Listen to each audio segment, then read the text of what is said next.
भारत माता की, भारत माता की, भारत माता की। शब्द शब्द को सार, अक्षर अक्षर को आकार देने वाली ज्ञान की देवी माँ सरस्वती को प्रणाम करता हूँ। ज्ञान के समृद्धशाली मंच को प्रणाम करता हूँ और जो वरिष्ठ कवि हैं उन सभी को प्रणाम करता हूँ। आज यहाँ ये जो कवि सम्मेलन चल रहा है, इसके जो संयोजक हैं बबलू चौबे भैया, उन्हें बहुत बहुत बधाई देता हूँ जो उन्होंने इतने सारे कवि इकट्ठे कर लिए। और एक बात और मैं बोलना चाहूँगा कि जिनकी कविता की एक पंक्ति को सुनकर मैंने रचनाएं लिखना शुरू की, वो भी इस मंच पर बैठे हैं। अनिल तेजस जी, मैं उन्हें प्रणाम करता हूँ। मैं इस बात को बोलने में बिल्कुल भी शर्मिंदा नहीं हूँ, और कोई भी कवि हो वो कहीं ना कहीं से प्रेरणा लेता है। और मैंने श्रीमान जी का एक कविता सुनी थी 20 साल पहले। मैं हालांकि ये नहीं जानता था कि वही अनिल तेजस है, बाद में मुझे पता चला कि वही हैं। और इनकी एक पंक्ति मैंने सुनी थी कि कमर में पिस्टल, कांधे पर जिसके जनेऊ लहराता था, अंग्रेजों को देख देख कर बबर शेर बन जाता था। यहां से मेरे मन में कविता उत्पन्न हुई और मैंने कहा कि सिंपल है कविता लिखना, सिर्फ ताहे ताहे जोड़ना है, कविता बन जाएगी। ये बात मैंने पिताजी से कही तो पिताजी बोले ऐसे नहीं होगा, इतना सिंपल नहीं होता है कवि बनना। मैं जो भी प्रश्न करूंगा उनके आपको उत्तर देने होंगे, तब मैं मान जाऊंगा कि कुछ आप कवि बन सकते हैं। तो चलिए मैं शुरुआत करूंगा। बीच में पिताजी के जो प्रश्न आएंगे उनको आधारित आपको कविताएं सुनाऊंगा। सर्वप्रथम मैं सरस्वती माता को प्रणाम करना चाहूंगा कि सर्वप्रथम माता के उन चरणों में शीश झुकाता हूं। सर्वप्रथम माता के उन चरणों में शीश झुकाता हूं जिनकी रज छू लेने से मैं चार धाम पा जाता हूं। जिनकी रज छू लेने से मन में गुमान हो जाता है, जिनकी रज छू लेने से सब समाधान हो जाता है, जिनकी रज छू लेने से काली नजरें कट जाती हैं, रज को देख लगा सिर पर काली नजरें कट जाती हैं। उस रज को मैं आज पुनः मस्तक पर अभी लगाता हूँ। माता के पावन चरणों में फिर से शीश झुकाता हूँ, फिर से शीश झुकाता हूँ कि माँ के आंचल में पले बढ़े, माँ के आंचल में पले बढ़े और सीखे हैं शुभ संस्कार। आशीष लिया जब जब माँ का तो जीत लिए कई पुरस्कार। आशीष लिया जब जब माँ का यूं लगा हो गया अविनाशी। आशीष लिया जब जब माँ का हो गया मेरा मथुरा काशी। माता का आशीष स्वयं मैं फिर से अभी मंगाता हूँ। माता के पावन चरणों में फिर से शीश झुकाता हूँ, फिर से शीश झुकाता हूँ। कोई भी कवि जब कविता कहता है तो वो एक परिचय देता है। तो पिताजी का कोई प्रश्न था एक कि आप कवि बने हैं तो एक परिचय वाली कविता पहले लिखिए। तो ये कविता मैंने अभी तक कहीं किसी भी मंच पर नहीं पढ़ी है और आज मैं इस मंच से इसको पढ़ रहा हूँ। बाकी बहुत सारी कविताएं मैंने मंच से पढ़ी हैं और मैं जो आपको बता रहा हूँ कि तेजस जी की कविता से मैं प्रभावित हुआ था उस पंक्ति से, तो मैं बंबई तक कवि सम्मेलन भी कराया हूँ।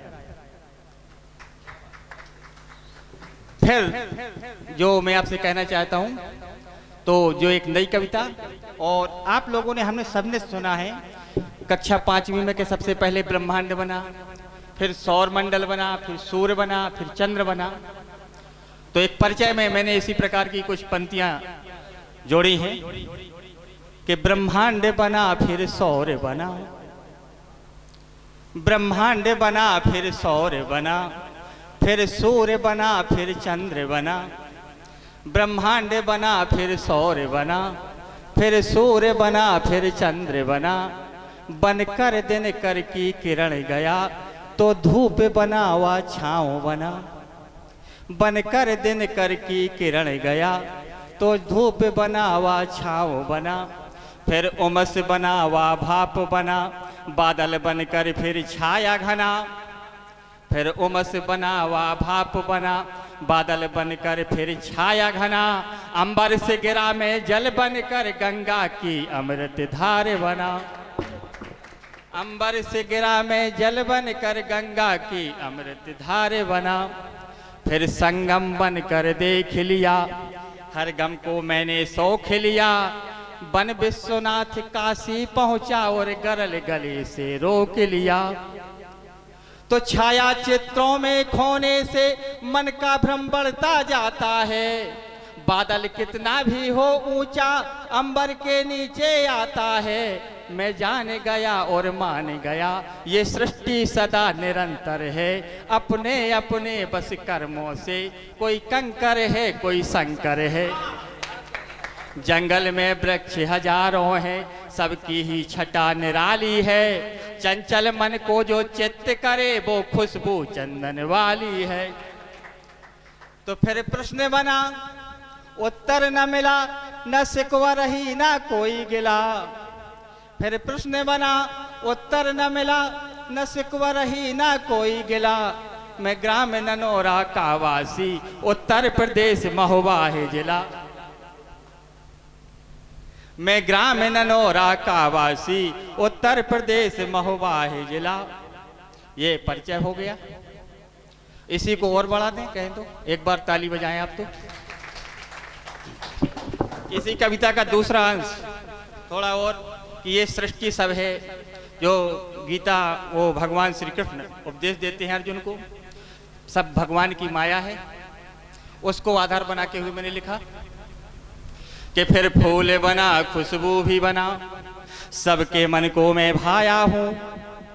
फिर फूल बना खुशबू भी बना, सबके मन को मैं भाया हूँ। बन करके हवा लगा बहने तो फिर अंबर तक छाया हूँ। बन करके हवा लगा बहने तो फिर अंबर तक छाया हूँ। पर्वत बनकर विश्राम हेतु इस धरा पे फिर से आया हूँ। पर्वत बनकर विश्राम हेतु इस धरा पे फिर से आया हूँ। नदियों के साथ लगा बहने सागर के मध्य समाया हूँ। नदियों के साथ लगा बहने सागर के मध्य समाया हूँ। फिर सागर से फिर मोती माला बन करके फिर से भक्ति में लीन हुआ। जो है अनादि जो है अनंत उस शक्ति में तल्लीन हुआ। आवाज अचानक आई एक, सारा जग मेरी माया है, तो इधर उधर ना कहीं देख मुझ में ब्रह्मांड समाया है। फिर नयन ज्योति बनकर मैंने अपलक ही तुम्हें निहारा है। मैं मूर्ख बना फिरता सारा संसार तुम्हारा है। मैंने बताया। और एक कवि सम्मेलन है, सब पहला कवि सम्मेलन, जिसमें आप देख सकते हैं कि हम कैसा गा रहे हैं। यहाँ पर दर्पण लगा है। कई कवि सम्मेलनों में आप जाएंगे लेकिन ये व्यवस्था नहीं मिलेगी। मैं एक कविता के माध्यम से इस जन्मभूमि कर्मभूमि को प्रणाम करना चाहूंगा। प्रश्न वही था पिताजी का कि एक कविता ऐसी होनी चाहिए जिसमें प्रणाम करते हैं, तो इसका उत्तर फिर मैंने कविता के माध्यम से दिया कि ये हिंद चमन, ए हिंद चमन है तुझे नमन, ए हिंद चमन है तुझे नमन और उड़ो तिरंगे यूं ही गगन। ए हिंद चमन है तुझे नमन और उड़ो तिरंगे यूं ही गगन। जन्म लिया है जिस मिट्टी में उस मिट्टी को पुनः नमन। क्या बात है, बहुत बढ़िया। जन्म लिया है जिस मिट्टी में उस मिट्टी को पुनः नमन।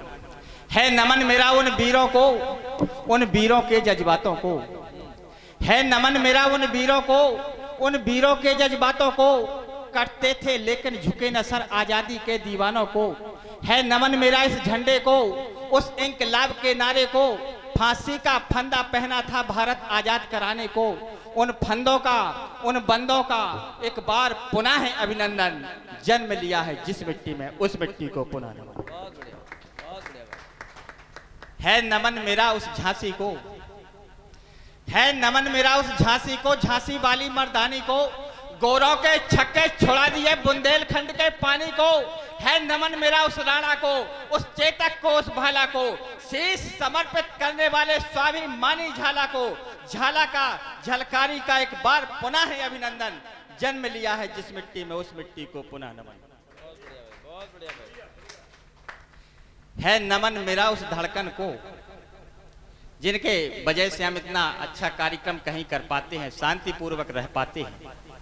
कि है नमन मेरा उस धड़कन को सरहद पे जो आज धड़कती है नमन मेरा उस माता को जो लाल देश से तजती है नमन मेरा इस जन जन को जिनमें है नमन मेरा इस जन जन को। बहुत बढ़िया भैया, बहुत बढ़िया। है नमन मेरा इस जन जन को जिनमें स्वदेश का प्रेम बसा, मेरा वतन रहे यह अमन रहे, सिर पर है जिनके कफन सजा, झलक देखने इन वीरों की फड़क रहे हैं मेरे नयन, जन्म लिया है जिस मिट्टी में उस मिट्टी को पुनः नमन। बहुत बढ़िया भैया। हम जो जीवन जीते हैं इसको जीने के लिए हमें कोई ना कोई एक आदर्श अपने सामने रखना पड़ेगा। बिल्कुल। बिना आदर्श के आप लोग देखते हैं सास बहू के साथ नहीं रहना चाहती है, बहू सास के साथ नहीं रहना चाहती है, और अब तो स्थितियां यहाँ तक आ गई हैं कि पति पत्नी के साथ नहीं रहना चाहते, एक तरह तरह की घटनाएं घट रही हैं। तो आदर्श जो हैं हमारे, अगर हम उन्हें छोड़ देंगे तो स्थितियां निर्मित होंगी। इसलिए कहना चाहता हूं कि कोई तो आदर्श हमको सामने रखना पड़ेगा, कोई तो आदर्श हमको सामने रखना पड़ेगा और उस आदर्श के पथ पर हमें चलना पड़ेगा। है नहीं आदर्श तो फिर सीख किससे पाओगे, है नहीं आदर्श तो फिर सीख किससे पाओगे, मानवीयता मूल्य नैतिकता कहां से लाओगे, जो समाहित कर सके सबको वही आदर्श है, बन नहीं सकते मगर सुनने में ही उत्कर्ष है, वो बने आदर्श जिनकी सुनी घर घर में कहानी, कोई भी ना आज तक रघुवर के जैसा हुआ सा, कोई भी ना आज तक रघुवर के जैसा हुआ सा। हम देखते हैं कि छोटे छोटे, जैसा दुबे जी ने मुझे मेरा परिचय कराया था, मैं एक टीचर भी हूं, तो कई चीजें मुझे समझानी पड़ती हैं। छोटे छोटे हिस्सों की खातिर भाई भाई का दुश्मन बन जाता है, तब हम क्या करें। इन परिस्थितियों में हमें पुनः उस आदर्श को देखना पड़ता है कि जहां पर एक व्यक्ति राजा बनने वाला था और उसे वनवास हो जाता है, दूसरा भाई कहता है कि मैं स्वयं जाऊंगा, और तीसरा भाई जिसको राजगद्दी मिली वो कहता है कि अगर मुझे राजगद्दी मिली है तो मैं स्वीकार नहीं करूंगा, मैं भी वन जैसा जीवन व्यतीत करूंगा। तब मैं मंच से थोड़ा सा ध्यान चाहूंगा कि ना हुआ वनवास, ना हुआ वनवास, कौन, लक्ष्मण, ना हुआ वनवास फिर भी वन को देखो चल दिया, ना हुआ वनवास फिर भी वन को देखो चल दिया, छोड़कर सुख संपदा वन संपदा पर बल दिया। बहुत बढ़िया। वन हुआ था एक को लेकिन गए थे तीन वन को, लक्ष्मण भरत और राम। वन हुआ था एक को लेकिन गए थे तीन वन को, एक जैसे भाव ही पलते रहे तीनों के मन में। वन हुआ था एक को लेकिन गए थे तीन वन में, एक जैसे भाव ही पलते रहे तीनों के मन में।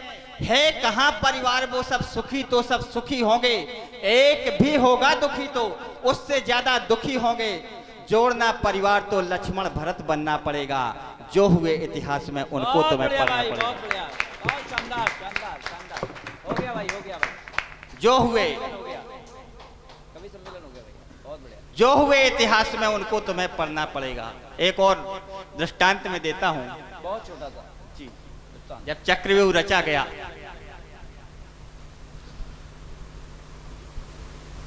चलिए कोई बात नहीं, बहुत बहुत शानदार। जब चक्रव्यूह रचा गया और अर्जुन वहां से दूर था,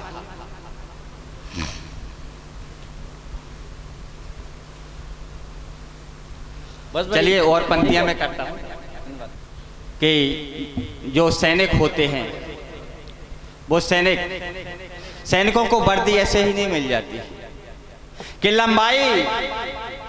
लंबाई नापी जाती है फिर दौड़ निकाली जाती है, लंबाई नापी जाती है फिर दौड़ निकाली जाती है। जिनका सीना चौड़ा होता उनको वर्दी मिल पाती है, जिनका सीना चौड़ा होता उनको वर्दी मिल पाती है। मैं कुछ सैनिकों के लिए कुछ पंक्तियां समर्पित करना चाहूंगा और इसके बाद अपना स्थान लूंगा कि मैं सुनाने जा रहा हूं उन जवानों की कहानी।